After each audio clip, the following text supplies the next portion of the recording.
And I would invite Gurvinder Singh from the Sikh community, Gurvinder. And he's going to give a summary, a 5-minute summary about the different things that he has heard today. Gurvinder, please. Thanks.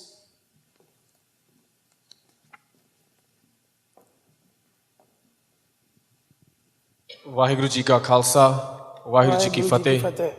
First of all, I would like to thank all of you that have shown up. What a beautiful gathering of different faiths, of different nationalities, of different beliefs. I would like to thank the organizers and Unity Church for holding an event on a difficult matter of a difficult subject. I would like to start off by saying that after the Holocaust, we heard the famous words of never again. But to me, it sounds like they should have said ever again, because it has happened ever and ever and ever again. And we have allowed it to happen ever again. We have elected officials who have made it happen ever again. A Pol Pot of Cambodia rises. An Augusto Pinochet of Chile rises.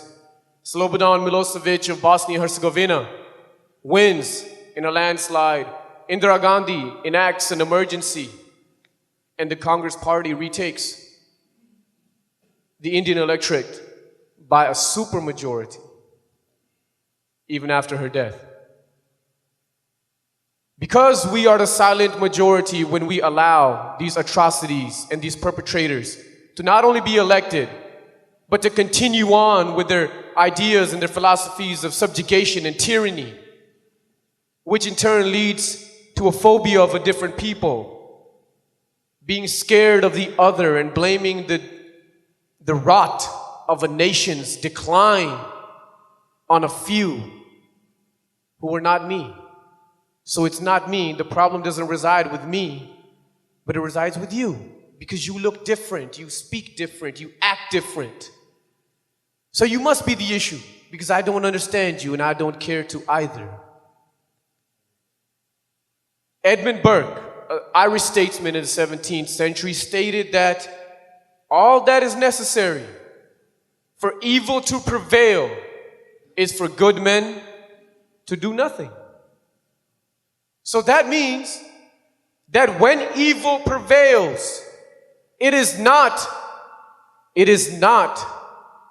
because someone of an evil mindset has taken a seat of authority. If we are to take him literally, it is because good men and good women have decided to stay silent. And we have decided to either turn away, or we have decided to simply not care. A very popular quote during the Holocaust, which is very prevalent, is that first they came for the socialists. I was not a socialist, so I stayed quiet. Then they came for the Jews, but I was not a Jew. So hey, my neighbor's house is on fire, it's okay, I'm safe. I stayed quiet. Then they came for the trade unionists. I was not a trade unionist, so I stayed quiet. But then they came for me. And now there is no one left to speak for me. How do we move on? As my brother, Mr. Gopal, has stated, by building these cohesive units of good men and good women. But we cannot move on until there is an acknowledgement of the crimes and the genocide which has occurred against my people, against the Sikh nation in 1984. Stores were marked with X's which belonged to Sikhs. Women were raped on the streets. Children were put on barbecue grills and grilled alive. Men were there were tires put around our necks and we were burned alive, and the crowds would watch and say, hey, look at them doing Bhangra, which is a dance. And the H.K.L. Bhagats and the Sajjan Kumars and the Jagdish Titlers and the Kamal Naths are still walking free. In fact, they've been given beautiful positions within the government. They've been given accolades. There have been over 10 truth commissions set. CBI inquiries have been set. And what are the results? Oh, that nothing happened. Thousands of people killed in broad daylight while the police marched on. I was there in Haridwar, and I can still remember those days.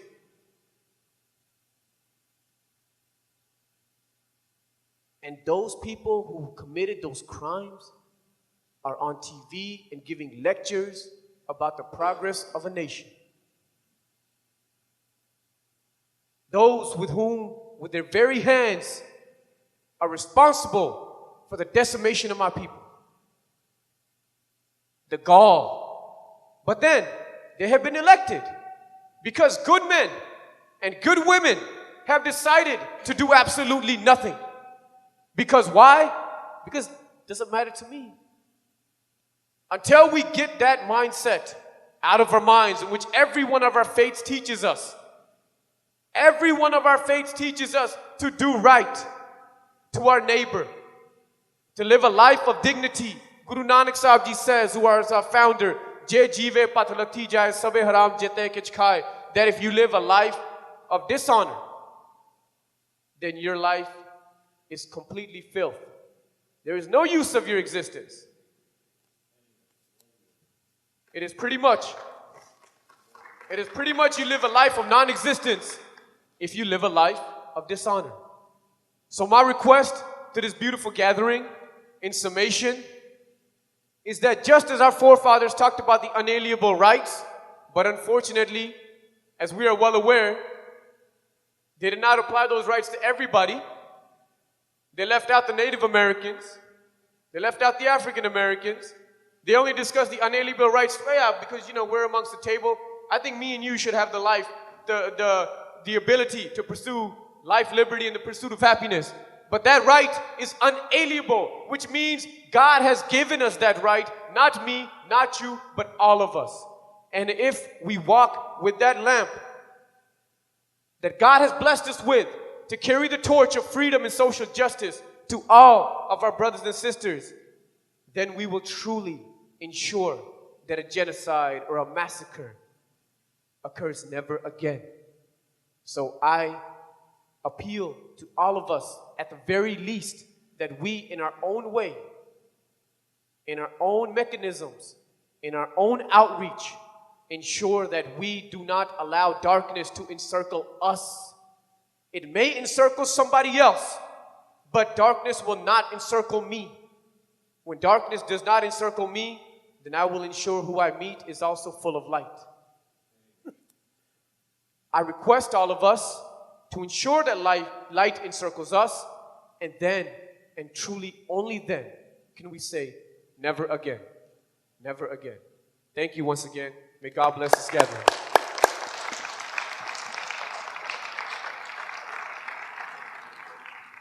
Thank you, Gurvinder. Thank you so much.